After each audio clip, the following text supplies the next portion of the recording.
1865. He also owned the village of Shiloh, including the general store, tobacco house, warehouse, and cotton gin. Eventually sold out and moved to Missouri, and then with numerous family members, joined Henry in the 1870s here in Texas. Martha was also from Marshall County. Marshall County is in the southwest corner of Kentucky, where Kentucky and Illinois and Missouri and Arkansas and Tennessee all come together. It's the only town anywhere around there that I've ever heard of is Paducah. And the biggest event in that area in modern times is the annual Tater Day Festival. This is the world's only celebration of the sweet potato and dates back to 1842, which was before the Chandlers left the area to come to Texas.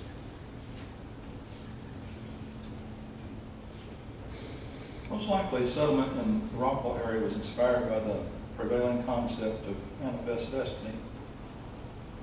The Republic of Texas was annexed to the Union in 1845, and state land grants were going on about that time. The Chandlers settled on the banks of the east fork of the Trinity River. Henry was listed as one of the original 240 settlers of Rockwall County. He purchased 200 acres of upland farmland and 40 acres of bottom timberland on the Trinity. The land was originally surveyed and bought in 1838 from the Republic of Texas by Edward Keel, an early settler. Like most of the pioneers of the church, the Chandlers were farmers. They raised corn, oats, some wheat, garden vegetables, and cotton. Texas was then mostly open range with some free-roaming buffalo. Without fences, the settlers kept cattle mostly for their own use. The Chandlers were apparently successful in their farming and were able to buy an additional 86 acres of land adjacent to the property in 1884.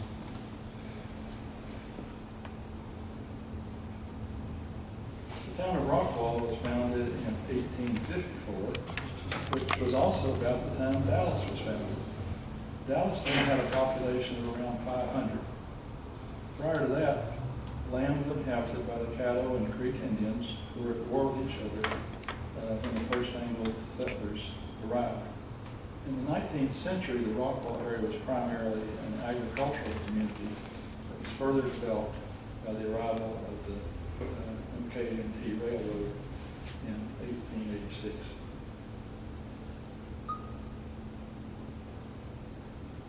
This is Martha Chandler's mother, Sarah.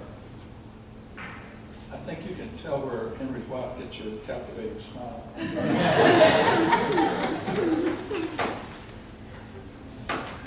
Sarah Utley married Bedford Davenport Wade. He was born in South Carolina, but the family was from Halifax County, Virginia. The towns of Wadesboro and Wades Creek, Kentucky, were named for his father, Bannister Wade. I can trace the Wades back to the year 1700. Bedford and Sarah Wade had 9 children, including Martha Chandler. After Bedford died in 1847, the next year Sarah married a widower named Ephraim Heath.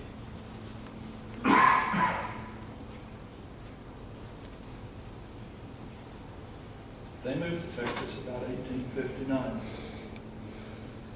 Heath, Texas is said to have been named for Ephraim's son by his prior marriage, John O. Heath.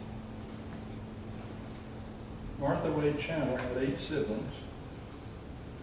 One of Martha's brothers was Perry Utley Wade. He fought in the Civil War, serving in Company B of the 6th Texas Cavalry. I read that he is one of the men who, while digging a well, discovered the wall-like underground formation for which Rockwall was named. I have 2 other pictures of Martha's siblings. One is Catherine, usually called Katie. The picture was labeled Catherine Chandler, so she may have married one of the Chandler boys. Another of Martha's brothers was William Bannister Wade. He was also in the Confederate Army, serving in Company B of the 6th Texas Cavalry. He fought in Arkansas at the Battle of Pea Ridge, also called Elkhorn Tavern, which was a Union victory with both sides suffering casualties of around 3,400. William Bannister Wade worked as an attorney. Of course, the most famous rock hall attorney with the Wade name was Henry Manasco Wade, the Dallas District Attorney for 36 years. He was the one who prosecuted Jack Ruby for killing Lee Harvey Oswald, and is the one named in the 1973 Supreme Court decision of Roe v. Wade that legalized abortion. I've never found a link for him to our Wades, but maybe some of you know about that, and if you do, you might be talking about that. Let's start with a little family orientation. My wife's maiden name is Claudia Chandler-Wilson. Now, unfortunately, with the lights in this room, you can't see the little blue lines that connect all these boxes, but the genealogy shows that are flowing to the right there. You don't really need to read all the names. I mean, 10 years ago, right? Her parents were Claude Wilson and Dorothy McMahon. Claude was the great-grandson of Henry and Martha Chandler, for whom the area is now named. The Chandler's daughter, Rosa Lee, and her husband, Oscar Wallace Wilson, were Claudia's grandparents, or Claude's grandparents. Claude is Claudia's dead. Claude's parents were Oscar Claude Wilson and Anna Brooks. There are many interesting stories about Anna. She and Oscar Claude wanted to get married when she turned 16. Oscar Claude was 5 years older. When her father would not consent, they decided to elope. Her father found out and finally gave in. Her father, William Henry Brooks, was very active in the Church of Christ, and his main objection was that Oscar Claude was Baptist. Brooks was even on the board of the church-affiliated North Spring Christian Conference. In 1910, William Henry Brooks furnished the land, materials, and labor to build the Church of Christ on FM 740.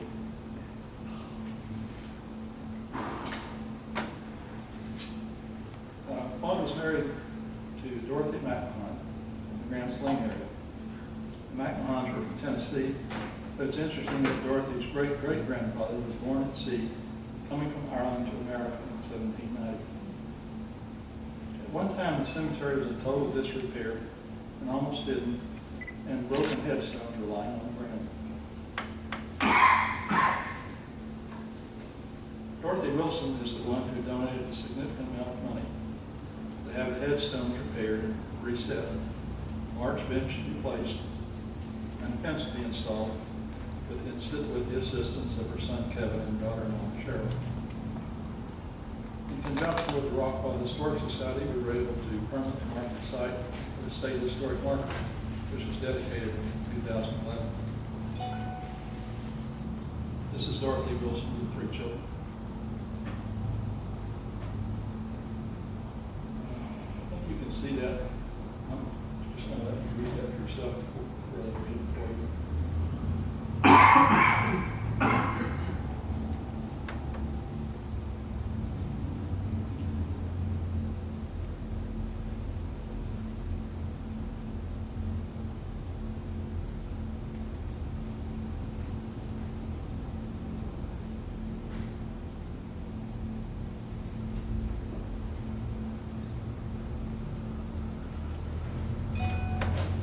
Buried in the cemetery are Henry and Martha Chandler, 2 of their children, 2 of their grandchildren, and 1 non-family member. There were only 7 marked graves in the Chandler Cemetery. As mentioned on the historic marker, these include 1 non-family member, Hattie Harvey, who was a 7-year-old daughter of William C. and Laura F. Harvey, who lived on the farm adjacent to the Chandler family. Hattie was the youngest of the Harvey 6 children.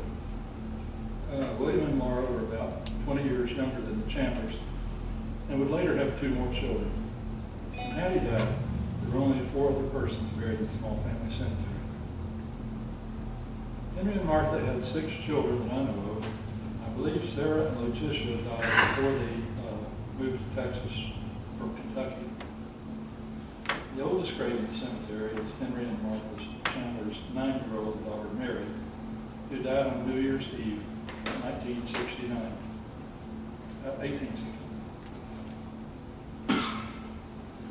I don't know the with certainty the cause of the death, but it was in the middle of the period of 1864 to 1870 when an epidemic of typhoid and smallpox reached its peak in Texas.